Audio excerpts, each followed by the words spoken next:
మెదక్ జిల్లా కొల్చారం మండలంలోని చిన్న గణపూర్ శ్రీ రేణుక ఎల్లమ్మ ఫంక్షన్ హాల్లో పండిత్ దీన్ దయాళ్ ఉపాధ్యాయ ప్రశిక్షణ తరగతుల మండల కార్యవర్గ సమావేశం అత్యంత ఉత్సాహంగా జరిగింది. బీజేపీ మండల పార్టీ అధ్యక్షులు పంతుల హరీష్ ఆధ్వర్యంలో 2 రోజుల పాటు నిర్వహించిన ఈ శిక్షణ శిబిరంలో పార్టీ సిద్ధాంతాలు, భవిష్యత్ కార్యాచరణపై కార్యకర్తలకు అవగాహన కల్పించారు.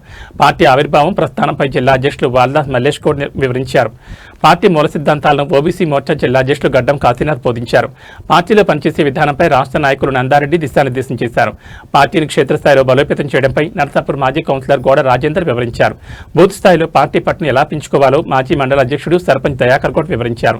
సమాజంలో చివరి వ్యక్తికి ఫలాలు అందాలనే అంత్యోదయ లక్ష్యం గురించి రాష్ట్ర ఓబీసీ మోర్చా ఉపాధ్యక్షులు రమేష్ గౌడ్ వివరించారు.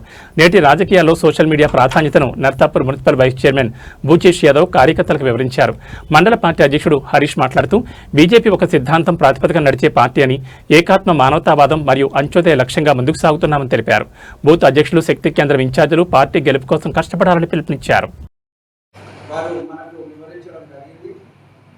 ఈ యొక్క కార్యక్రమానికి సభాధ్యక్ష వహిస్తున్నటువంటి మరియు మెదక్ జిల్లా కౌన్సిల్ మెంబరు శేఖరన్న గారికి, మాజీ సర్పంచ్ గిరి గారికి ఈ యొక్క నిన్న మనము జ్యోతి ప్రజలతో ఈ యొక్క కార్యక్రమాన్ని ప్రారంభించుకున్నాం.